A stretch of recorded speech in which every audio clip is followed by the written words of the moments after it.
अस्सलाम वालेकुम। आज शहबाज शरीफ साहब ने हतमी तौर पर ये अपने ऐलान के अंदर बात बता दी कि अगस्त के महीने में मौजूदा हुकूमत जो है उसकी मुद्दत पूरी हो जाएगी और केयर टेकर सेटअप आ जाएगा। पिछला जो 14-15 माह का या 16 माह का अरसा गुजरा है पाकिस्तान के अंदर, बहुत उतार चढ़ाव पाकिस्तान ने देखे। एक तो अनप्रेसिडेंटेड फ्लड्स थे जिसने पाकिस्तान की इकॉनमी की कमर तोड़ दी, लेकिन 10 अप्रैल 2022 के बाद की जो सियासी सूरत हाल थी वो पाकिस्तान की ज़िंदगी और पाकिस्तान की मईशत को ख़राब करने के लिए काफ़ी थी। एक बहुत बड़ी सियासी जमात पाकिस्तान तहरीक इंसाफ, उसने बहुत तगड़ी कैंपेन चलाई आर्मी चीफ़ के ख़िलाफ़ और उनको बराह रास्त टारगेट किया, मीर जाफ़र और मीर सादिक कह के बुलाया। बहुत तब्तरी हुई सियासी माहौल के अंदर और तकरीबन 14-15 माह का अरसा ऐसे ही पाकिस्तान में गुजरा। फिर 9 मई के ऊपर आकर वो सारा फसाद जो था मुंतज हुआ। तो 9 मई के बाद था उनको किसी ने मुसल्लत नहीं थी कि आप ये ज़रूर हुकूमत लें, अपने शौक़ से उन्होंने हुकूमत दी थी। एक तो तरीका ये था कि नो कॉन्फिडेंस करते और इलेक्शन में चले जाते, वो एक ज़्यादा इनके लिए बेहतर सूरत हाल होती। लेकिन इन्होंने नो कॉन्फिडेंस के बाद हुकूमत में रहने को तरजीह दी और पाकिस्तान की मईशत की तबाही के 2 स्टोरीज़ हैं। एक स्टोरी वो है जो 3.5 साल के अरसे में पाकिस्तान तहरीक इंसाफ करके गई थी। पाकिस्तान के कर्ज़ों के अंदर जितना इजाफा तेज़ रफ्तार 3.5 साल में PTI ने किया था वो उससे पहले के 70 सालों में कभी नहीं था हुआ। ये जितना बजट डेफिसिट वो करके गए थे वो भी उससे पहले नहीं था हुआ। वो 6% की ग्रोथ के आखिरी 2 सालों के जो नंबर बताते हैं उसके साथ ये नहीं बताते कि कितना डेट ऐड किया और कितना 2 सालों में फिस्कल डेफिसिट किया। फिर रज़ा बाक़िर साहब जो पॉलिसी स्टेट बैंक में रवा रखे गए थे उसकी भी तबाही हुई। लेकिन इमरान खान की स्टोरी के जो आगे वाला 14 माह का अरसा है वो भी मईशत के अतबार से पहले से ज़्यादा तबाहकुन है। मैंने तो कहा ना कि 3.5 साल इमरान खान की जो तबाही थी वो पहले 70 सालों की तबाही एक तरफ है और इमरान खान की तबाही एक तरफ है। लेकिन इमरान खान जिस लेवल पे तबाही को छोड़ के गए थे उससे 15 माह की तबाही उससे भी आगे चली गई। IMF का प्रोग्राम बंद था, मल्टीलैटरल फंडिंग बंद थी, बायलैटरल जो पाकिस्तान के मेजर डोनर्स हैं वो तहरीक इंसाफ की हुकूमत में बंद थे। ना आपको IMF दे रहा था, ना वर्ल्ड बैंक दे रहा था। सऊदी अरब नाराज़ बैठा हुआ था। चीन एक तरफ खड़ा था कि CPEC के ऊपर पाकिस्तान ने ऐसे इशूज़ क्रिएट किए थे कि ना मामला आगे जा रहा था ना पीछे जा रहा था। ये सूरत हाल थी जब PDM ने हुकूमत संभाली। फिर इन्होंने IMF का प्रोग्राम रिवाइव किया और फिर रिवाइव करने के बाद खुद ही उसको दोबारा से तोड़ दिया। अब जो रिवाइव्ड प्रोग्राम था वो PDM का प्रोग्राम है। उसका ये कहना कि PTI का प्रोग्राम है तो बात दुरुस्त नहीं है, क्योंकि उस प्रोग्राम को इन्होंने दोबारा से नेगोशिएट किया, उसकी मुद्दत में भी इजाफा किया, उसकी रकम में भी इजाफा हुआ और फिर उसके बाद उसके ऊपर अमल पैरा करने में नाकाम हो गए। और जब नाकाम हुए तो दोबारा IMF की फंडिंग भी बंद, मल्टीलैटरल फंडिंग भी बंद और जितने बायलैटरल डोनर्स थे उन्होंने लिंक कर दिया, मशरूत कर दिया कि हम आपकी मदद करेंगे लेकिन IMF ऑन बोर्ड आएगा तो तब अपने हालात दुरुस्त करने के लिए आप पहले ख़ुद इक़दाम करें फिर हम आपकी मदद करेंगे। ये सऊदी फाइनेंस मिनिस्टर का भी जवाब था। आज जिस वक्त हम ये प्रोग्राम का आगाज़ कर रहे हैं तो एक खुशकिस्मती ये कह लीजिए, वैसे तो कर्ज़ों को सेलिब्रेट करना कोई अक्लमंदी की बात नहीं होती, लेकिन पाकिस्तान जैसे मुल्क जहाँ 24वां प्रोग्राम हम IMF का शुरू कर रहे हैं तो वहाँ ये भी एक शादियाने में जाने का ही मुकाम है कि हम डिफ़ॉल्ट करने से बच गए। IMF 24वीं बार हमें दोबारा बेल आउट करने के लिए आ गया।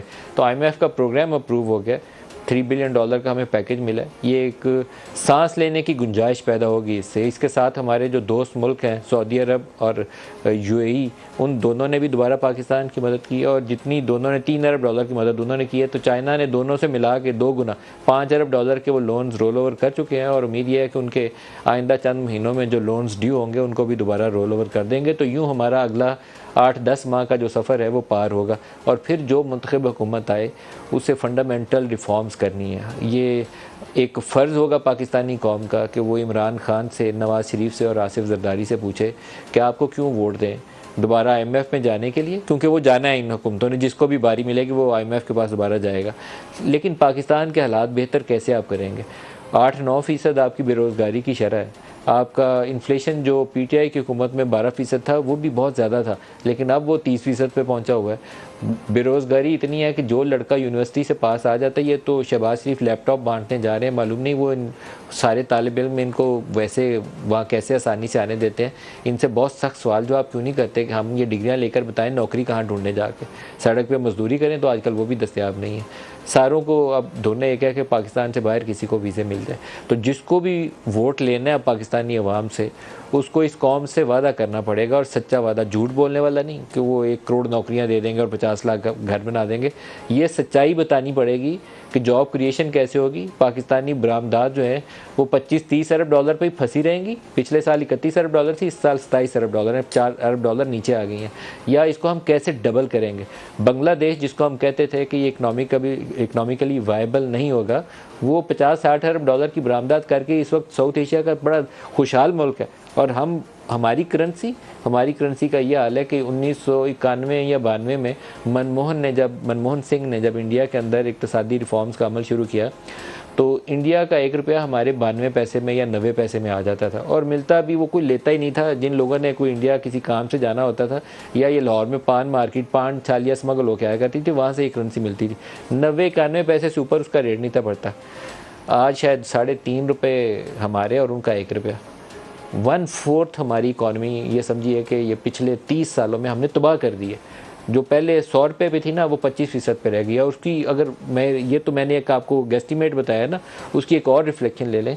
2017 में आई थिंक पाकिस्तानी जो स्टॉक मार्केट है, उसकी जो मार्केट कैप थी, मार्केट कैपिटलाइजेशन, उसकी वैल्यू 100 अरब डॉलर थी। 100 अरब डॉलर, 53,000 पे इंडेक्स हमारा खड़ा था। आज वो 25 अरब डॉलर है, शायद 1 अरब ऊपर नीचे होगी। तो 100 अरब डॉलर और 25 अरब डॉलर, तो 1/4 मार्केट कैपिटलाइजेशन भी रहेगी। तो हम इस मुल्क के साथ क्या कर रहे हैं कलेक्टिवली? इसके अंदर अकेला इमरान ज़िम्मेदार नहीं है, इसके अंदर इमरान ज़िम्मेदार है, इसके अंदर नवाज़ शरीफ या शरीफ फैमिली ज़िम्मेदार है, इसके अंदर जरदारी ज़िम्मेदार है, और इसके अंदर सबसे बढ़कर बोझ हमारी जुडिशरी और हमारी इस्टेब्लिशमेंट का। सबसे तगड़ा और बोझ जो अगर किसी एक फ्रीक पे डालना हो ना, तो इस्टेब्लिशमेंट के ऊपर डालें और जुडिशरी के ऊपर डालें। ये अदारे बजाय अपना काम करने के, हुकूमतें बनाने गिराने, वज़ीर-ए-आज़म की नाअहली के तरीके करने, एक नई सियासी जमात कैसे खड़ी करनी है, उसको कैसे करना है, और फिर उसको तोड़ना कैसे है, दोबारा गिराना कैसे है। उसकी पहली मिसाल IGI है। IGI का क्याम कैसे बनाई गई, कैसे खड़ी की गई। फिर वो पहले 10 साल लगा के IGI खड़ी की, फिर अगले 30 साल उसके साथ लड़ाई लड़ने में नवाज शरीफ के साथ गुजर गए। PTI के साथ भी सिमिलर एग्जाम्पल है, सेम मॉडल है। अलग से ये तक उसका भी 2011 से 18 तक इमरान खान के ऊपर इन्वेस्ट किया, इसको खड़ा कैसे करना है, शरीफ और जरदारी को इक़्तिदार से बाहर कैसे करना है। और 2018 से 22 तक उसकी हुकूमत है। अब जब तक वो बाकी उसका अरसा हयात उसका होगा, वो इस्टेब्लिशमेंट के साथ लड़ाई में गुजरेगा। तो ये सूरत हाल है। Not a good situation for Pakistan. हमें एक समझदार महज़ब कौम की तरह पाकिस्तान को इन मुश्किल के आगे ले जाने का रास्ता ढूंढना चाहिए। जो प्रोग्राम में आज हमारे साथ शुरका हैं, इमरान शफीक साहब, मारूफ माहिर कानून इस्लामाबाद स्टूडियोज़ में, डॉक्टर आसिफ करमानी साहब हैं पाकिस्तान मुस्लिम लीग नवाज़ से, और डॉक्टर फिरदौस आशिक अवान साहबा हैं इस्तेहकाम पाकिस्तान पार्टी से। सबको खुशामदीद कहता हूँ। डॉक्टर आसिफ करमानी साहब, पहले आप बता दीजिए, ये अभी तक लोग सवाल करते हैं कि ये एक दिन पहले असम्बलियाँ तोड़ेंगे अगर, तो क्या नवंबर के पहले हफ्ते तक या 10 तारीख तक वो 90 रोज़ की शर्त पूरी हो जाती है, तो तब तक इंतखाबात करवा देंगे 10 नवंबर तक, या अभी कोई हीले बहाने ढूंढे जाएंगे कि पहले इमरान खान की नाअहली हो जाए या जेल चले जाए तो फिर इंतखाबी अमल की तरफ जाएंगे? बिस्मिल्लाहिर्रहमानिर्रहीम। शुक्रिया मलिक साहब, आपने बड़ा ही, आपका एक कॉम्प्रिहेंसिव इंट्रो था। मेरा तो ख्याल है उसके बाद कोई गुंजाइश नहीं रहती है। हाउएवर, आपने बड़ी एक बुनियादी नुकात जौन से थे उनको समअप किया जो पिछले 75 सालों में यहाँ हो रहा है। मैं यहाँ अर्ज़ करना चाहूँगा सर कि आज पाकिस्तान जिस नहज पर खड़ा है उसमें देखना होगा कि एक आपने ज़िम्मेदार की बात की कि फ़लाँ ज़िम्मेदार फ़लाँ। मैं समझता हूँ मिन हैसुल कौम हमारा हाउस इन ऑर्डर कभी भी नहीं रहा 75 ईयर्स से, और यहाँ अमीर तर हुआ, गरीब तर हुआ। और जिन लोगों के लिए मुल्क बना था वो या चीनी की रमज़ानुल मुबारक में लाइनों में खड़े जलील होते रहे, या खार होते हैं अब आटे की लाइनों में। मैं ये अर्ज़ करना चाहता हूँ कि आप ये देखिए कि 1.5 साल या जितना भी अरसा हो गया है जब से वोट ऑफ नो कॉन्फिडेंस हुआ इस इमरान खान साहब की हुकूमत के ख़िलाफ़, तो क्या हमारे हाथ में था, कहाँ हम खड़े थे, और IMF के और हमारे रिलेशनशिप क्या थे? एक ट्रस्ट डेफिसिट था, और उस वक़्त सवाल ये उठता था, हालांकि हमारे लिए बड़ा आसान था और करना चाहिए था कि फ़ौरी तौर पर इलेक्शन में चले जाते, लेकिन चूँकि मुल्क के हालात माशी ये तकाज़ा करते थे कि नहीं भाई, यहाँ आपको अपना ज़ाती मफाद या पार्टी का मफाद या सियासी मफाद नहीं देखना है, या पाकिस्तान का मफाद देखना है। तो PDM ने यह तय किया कि पाकिस्तान का मफाद अव्वलीन होना चाहिए और रखा उसको। उसके बाद मैं रेपिटेशन नहीं करूँगा, आपके सामने हालात रहे। आपने यह फरमाया कि जी इन्फ्लेशन जो है 28-29% को टच कर रही है।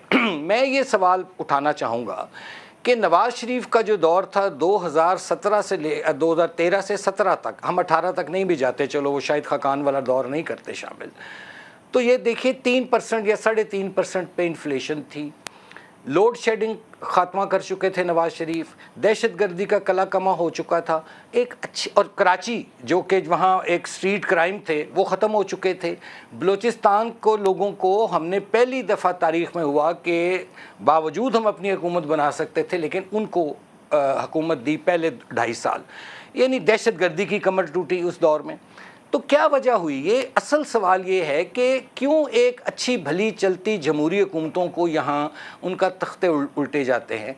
और मुझे नहीं मालूम, चाहे वो 5 जुलाई 1977 हो, चाहे वो 12 अक्टूबर हो, और आज भी अब देखिए 13 जुलाई है। ये वो दिन है जब एक बेगुनाह शख्स अदालत के तलब करने पर अपनी बेटी के साथ आता है और उसको उसके कोई उस पर उसका जुर्म नहीं साबित होता और उसको सिर्फ़ कुछ लोगों की एक ज़ाती ख्वाहिशात थी और उसको जेल में भेज दिया जाता है। और इस पर अब शवाहिद भी आ गए। किरमानी साहब ये भी बता दें कि 13 जुलाई को जब नवाज शरीफ और मरियम लाहौर में लैंड किए एयरपोर्ट पे, तो शहबाज शरीफ माल रोड के ऊपर रैली निकाल रहे, तो उसके बाद एयरपोर्ट क्यों नहीं गए? सच्चाई के साथ बताएंगे कि क्यों नहीं गए एयरपोर्ट पे उसके बाद? देखिए मैं जहाँ तक समझता हूँ उसमें जो मेरी दानिश में मैं समझता हूँ कि उस वक़्त हो सकता है एक बहुत बड़े क्लैश का ख़तरा हो, जो मैं समझता हूँ, लेकिन हाउएवर जाना चाहिए था। मैं ये इसको जस्टिफाई नहीं करूँगा। मैं असल बात क्लैश की कोई बात ही नहीं थी सर, इस वक्त हमारा क्लैश की कोई बात ही कोई नहीं थी, क्योंकि उस वक्त इस्टेब्लिशमेंट के साथ ये आस लगी हुई थी कि पंजाब की सूबाई हुकूमत मिल जाएगी।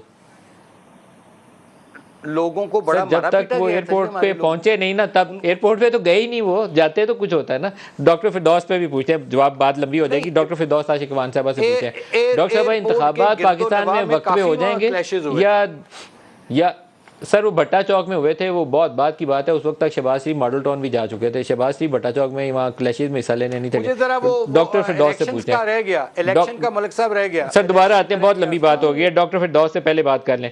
डॉक्टर साहब आप बताइए, इंतखाबात हो जाएंगे 10 नवंबर तक या बात आगे जाएगी? देखिए, पहले तो मलिक साहब, जो किरमानी साहब ने एक नैरेटिव बिल्ड किया, आपने जो नैरेटिव बिल्ड किया वो आपने इकोनॉमिक फ्रंट पे जो चैलेंज रहे और फिर जिस तरह से उन चैलेंजेस को मिस हैंडल किया गया या प्रॉपरली उस तरह से वो तमाम डिविडेंड जो पब्लिक को ट्रांसफ़र होने चाहिए थे वो ना हो सके। लेकिन उसके साथ साथ जो किरमानी साहब का नैरेटिव है, मैं इनकी इस बात से तो एग्री करूँगी कि भाई ये जो उस वक्त की सिचुएशन थी, अगर उस वक्त इलेक्शन होते तो पाकिस्तान डिफ़ॉल्ट होता, क्योंकि IMF किसी केयर टेकर गवर्नमेंट के साथ नेगोशिएट करने के लिए तैयार नहीं था। और जब वो केयर टेकर गवर्नमेंट के साथ नेगोशिएट ना करता तो अल्टीमेटली वो इकनॉमिक क्राइसिस जो है वो एक ऐसे तूफ़ान में बदलता कि पाकिस्तान आज जो है एक बदतरीन माशी सूरत हाल से गुजर रहा होता। लेकिन उसके साथ पैरेलल जो कुछ किया गया, एक चीज़ थी कि आपके इकनॉमिक फ्रंट पे आपके पास रिसोर्सेज नहीं, आपके पास आपने अपनी बेल्ट टाइट करनी थी, आपने अपने वो तमाम अखराजात जो है उनको आपने कर्टेल करना था, आपने पब्लिक सर्विस डिलीवरी जो थी उसको इम्प्रूव करना था, गवर्नेंस का स्ट्रक्चर जो था उसको up to the public sentiments और एक्सपेक्टेशंस उसको ग्रास रूट लेवल तक इन्हांस करना था। लेकिन हुआ क्या कि ये वो टाइमिंग्स हैं, किरमानी साहब आप पता नहीं इससे एग्री करेंगे या नहीं, कि सबसे ज़्यादा मौजे जो हैं वो ब्यूरोक्रेसी की हुई, क्योंकि यहाँ पे सबसे ज़्यादा जो एक शहबाज शरीफ साहब को हवे के तौर पे पेश किया जाता रहा कि ये जी बड़े स्ट्रिक्ट हैं, बड़े डिसिप्लिन्ड हैं, बड़े ऑर्गेनाइज्ड हैं, बड़ा इंस्टीट्यूशनलाइज्ड अप्रोच है इनकी, and he is good administrator, ये उनका एक इंट्रोडक्शन था।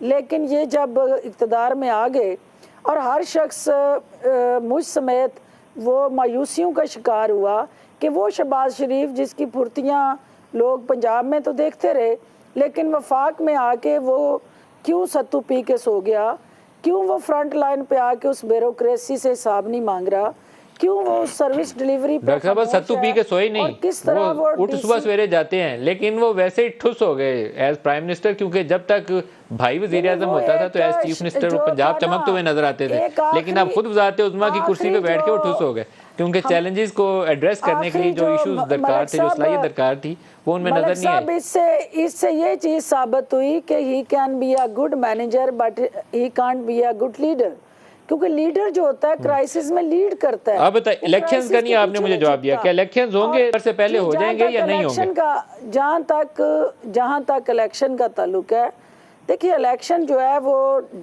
डेफिनेटली जो एज पर कॉन्स्टिट्यूशन और एज पर लॉ होने चाहिए और वही एक वे फॉरवर्ड है। लेकिन पाकिस्तान के अंदर जो सिचुएशन, हालात और सूरत हाल, जिस इकॉनमी की करमानी साहब किससे आपको मुझे सुना रहे हैं और हमें हमारी सांसें बहाल करने के बाद हमें खुशखबरी दे रहे हैं कि अब हम उस क्राइसिस से निकल आए हैं। मैं समझती हूँ कि अभी भी हम वेंटिलेटर पे हैं और वो वेंटिलेटर जो है वो आज भी इंतखाबात पूरी बर वक्त कौम हैं या नहीं है? मैं अभी भी नहीं आपकी जिस बात तरह से से- समझा, इंतखाबात 10 नवंबर तक हो जाएंगे कि नहीं होंगे? इंतखाबात मैं जो है, जो मेरा अपना एक सियासी तजर्बा है, आई मे बी रॉन्ग, कि जब तक लोकल गवर्नमेंट इलेक्शन इस मुल्क में जो पंजाब में अभी तक डिले है, वो जब तक आप वो नर्सरी नहीं लगाते, एक नेशनल लेवल की नर्सरी जो है उस तरह से शायद अभी लगती या उगती मुझे नज़र नहीं आ रही। लेकिन ये केयर टेकर आपको नजर नहीं आ रही? ये तो बड़ी खौफनाक बात है। ये तो बड़ी खतरनाक बात है। मैं अपने इमरान शफीक साहब से भी इस पर जरा राय ले लें। मेरी ख्वाहिश है कि इलेक्शन हो, मलिक साहब, मेरी ख्वाहिश है इलेक्शन हो, मेरी ख्वाहिश है कि transfer of smooth transition of power हो, मेरी ख्वाहिश है कि एक केयर टेकर स्ट्रक्चर बने जो इलेक्शन के बाद एक प्रॉपर अवामी नुमाइंदों के हवाले इक़्तिदार को हैंड ओवर लेकिन करे और आपको घर अंदेशा जाए। यह है कि पहले लेकिन लोकल उसके बॉडीज साथ के इलेक्शन होंगे तो इसलिए कौमी इंतखाबात आगे जा सकते हैं, ये आपको अंदेशा है? देखिए, मेरी ये अपनी असेसमेंट है और मेरा एक एनालिसिस है as a political worker, I may be wrong. Imran Shafiq साहब से पूछते हैं। इमरान साहब, जो कॉन्स्टिट्यूशन के अंदर 2 मुद्दतें दी गई हैं, एक 60 रोज़ दी गई है और एक 90 रोज़ दी गई है, अगर तो आखिरी दिन तक, आखिरी लम्हे तक इन ऑफिस रहते हैं शहबाज साहब तो 60 रोज़ है। इलेक्शन कमीशन को पता है प्राइम मिनिस्टर ने आज चले जाना, 60 रोज़ में इलेक्शन कराने हैं। दूसरा यह है कि एक दिन पहले समनिया 2 दिन पहले तोड़ दें, फिर 90 रोज़ वाली कंडीशन लागू हो जाती है। और इसके अलावा कुछ भी करेंगे तो वो गैर आइनी होगा, आइन तोड़ने के मुतरादिफ होगा। आपको क्या लगता है कि इनके पास कोई रूम है या ये कोई चोर रास्ता ढूंढ सकते हैं या with in given time frame सारा कुछ हो जाएगा? देखिए, जब ये इससे अगली सिचुएशन है वो ये कि जब ये असम्बलियाँ तोड़ देंगे या इनकी मुद्दत ख़त्म हो जाएगी तो उसके बाद इनकी जिम्मेदारी तो नहीं रहेगी इलेक्शन करवाना। उसके बाद तो जो केयर टेकर सेटअप बनेगा वो जिम्मेदारी तो यानी कि इलेक्शन कमीशन और इलेक्शन कमीशन ऑफ पाकिस्तान ने बुनियादी तौर पर वो इलेक्शन करवाना है। अब इलेक्शन कमीशन ऑफ पाकिस्तान के पास तो बुनियादी तौर पर आइन के तहत उनकी जिम्मेदारी ये है कि वो हर हाल में 90 दिन के अंदर या 60 दिन के अंदर इलेक्शन करवाने के लिए वो तैयार हों और वो उनकी कोई लीतो लाल इसमें काम नहीं आ सकती।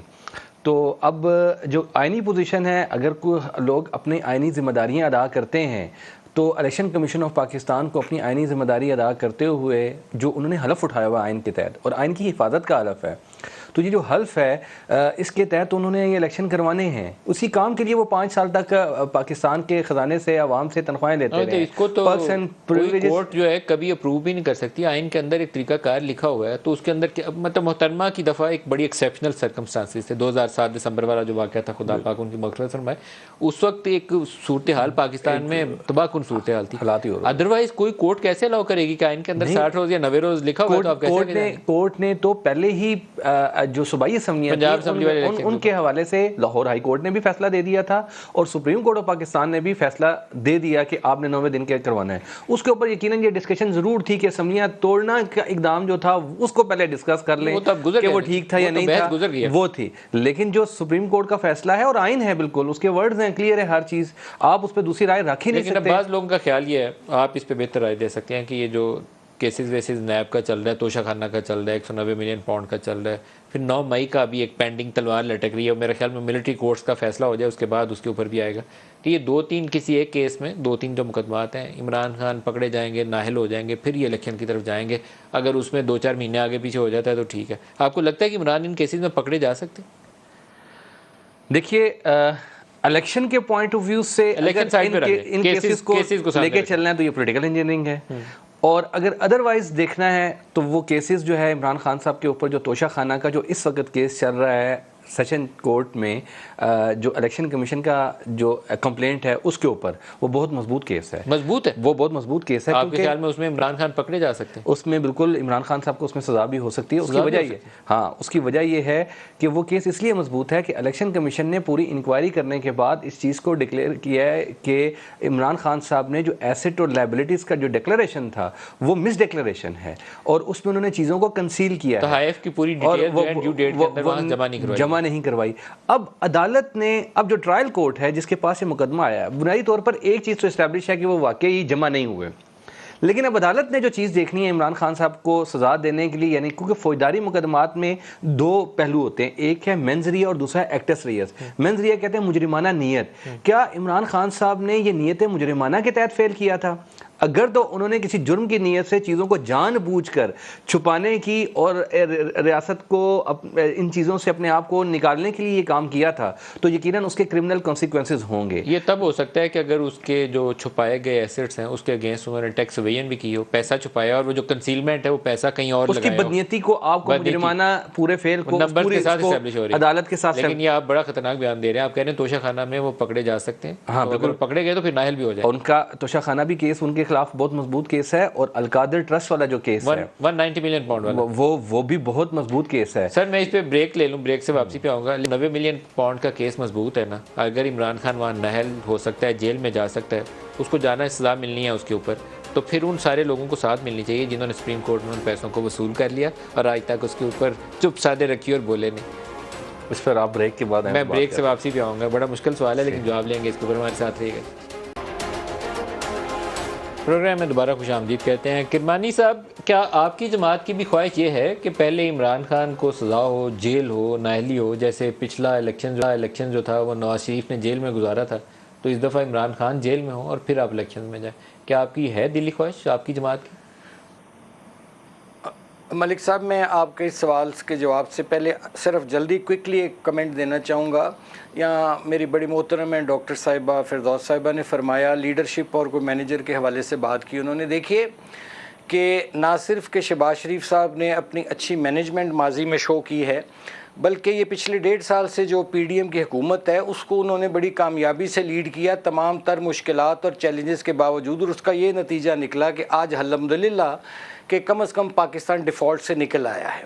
हैविंग सेड दैट, अब आपके सवाल की तरफ मैं आ रहा हूँ कि देखिए मलिक साहब, गुजारिश ये है कि हमारी ख्वाहिश हो, किसी की ख्वाहिश हो, इसमें देखना ये कानून क्या कहता है।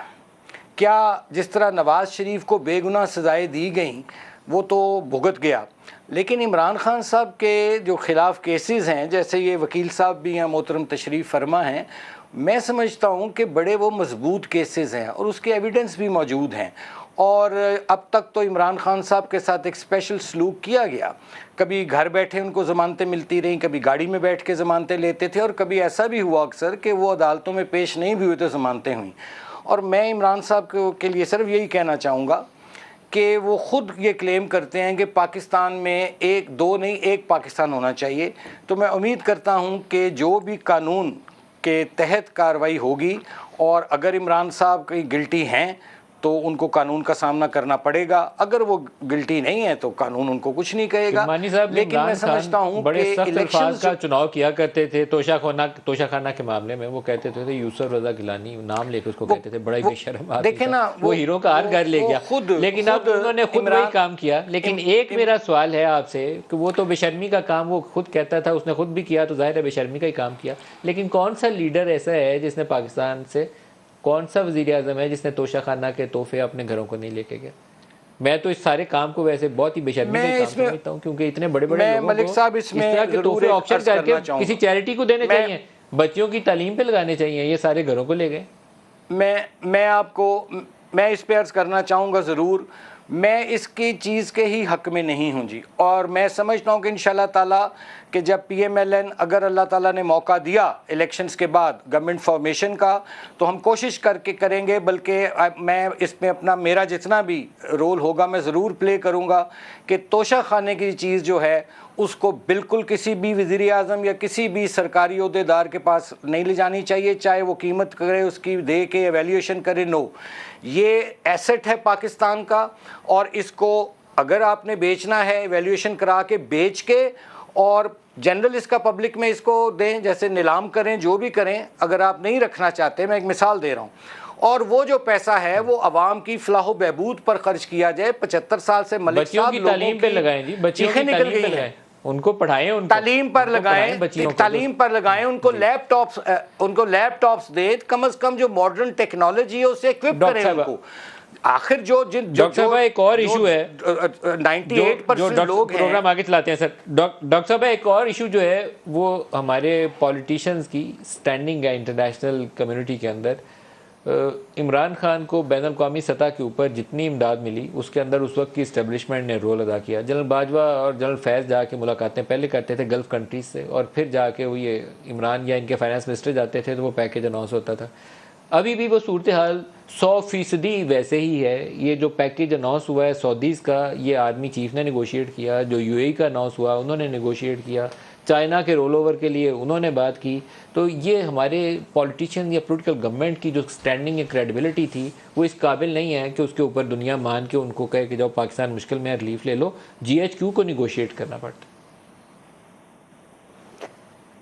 मलिक साहब, ये बदकिस्मती है और ये एक लम्हा फ़िक्री है इस हवाले से कि जो हमारी पॉलिटिकल लीडरशिप है वो इंटरनेशनली अपनी क्रेडिबिलिटी खो चुकी है, और पॉलिटिकल लीडरशिप ने अपनी इंटरनेशनली जो कम्युनिटी थी या जो ओवरऑल उनके डिफरेंट पार्टनर्स या स्टेक होल्डर्स थे, उनको ये यकीन दिलाने में नाकाम रहे कि हम नेशनल काज के लिए आपके पास आए हैं। लोग ये जो भी जाता रहा हुक्मरान, उसको ये मैसेज जो है बिहाइंड द सीन ये जाता रहा उस कंसर्न इंटरनेशनल लीडर को कि ये नेशनल काज नहीं, पब्लिक काज नहीं, ना ये नेशनल इंटरेस्ट के लिए आए हैं, ये अपनी ज़ात और अपने इंटरेस्ट के लिए आए हैं। क्योंकि इससे पहले जो मिसमैनेजमेंट ऑफ फंड्स होती रही, जो मिस अप्रोप्रिएशन होती रही, जो जिस तरह से भी उन पैसों का गलत इस्तेमाल होता रहा, प्रॉपर अकाउंटेबिलिटी मैकेनिज़्म नहीं था, कोई ऐसा उसके साथ जुड़ा कोई रिफॉर्म्स एजेंडा। क्योंकि जो पैसे देते हैं या डोनेशन देते हैं या सपोर्ट देते हैं, वो एक्सपेक्ट करते हैं कि आप उस पैसे को वैल्यू एडिशन में लगाएं, आप उस पैसे को जो है वो उन रिफॉर्म्स की तरफ लेके जाएं कि जिससे आप तो अपने पाँव पे खड़ा हो। आप अगर उससे लग्जरी गाड़ियां खरीद लेते हैं या आप उससे अपने कैबिनेट मेंबरान या अदर ब्यूरोक्रेट्स के लिए कोई और फैसिलिटेशन पैकेज बना लेते हैं, तो वो ये समझते हैं कि ये लायबिलिटीज़ है, ये एसेट में कन्वर्ट नहीं होंगे वो पैसे। तो दैट्स द रीज़न जो हमारा डॉक्टर फिरदौस, ये जो PDM की हुकूमत थी, ये आपको लाइबिलिटी नहीं लगती कि 172 उनके पास वोट हैं और 100 बंदा उनका वजीर है? ये तो सबसे बड़ी लाइबिलिटी आपको नहीं लगेगी? 16-17 माह के अंदर 100 वजीरों के साथ ये हुकूमत चली, 100 वजीरों के साथ।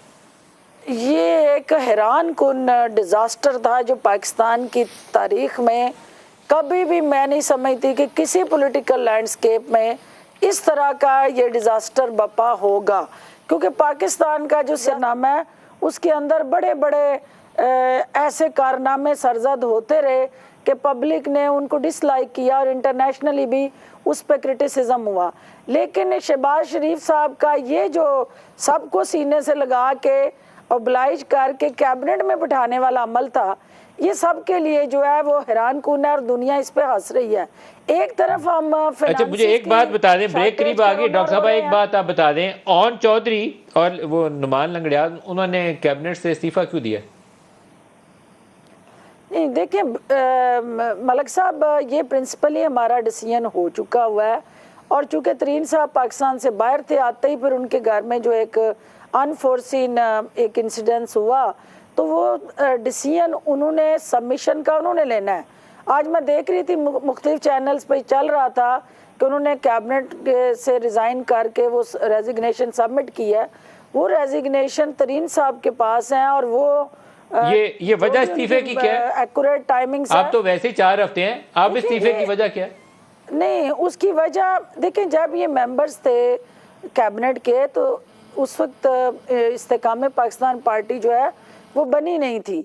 और जब उसके अहदेदार हैं तो अब ये फैसला पार्टी का था कि भाई दे शुड रिज़ाइन एंड तरीन साहब इसका टाइमिंग सेट करके तो they should talk to the concern government officials या प्राइम मिनिस्टर और वो एक ऑनरेबल एग्जिट जो है हम वहाँ से उस हुकूमत से ले लें।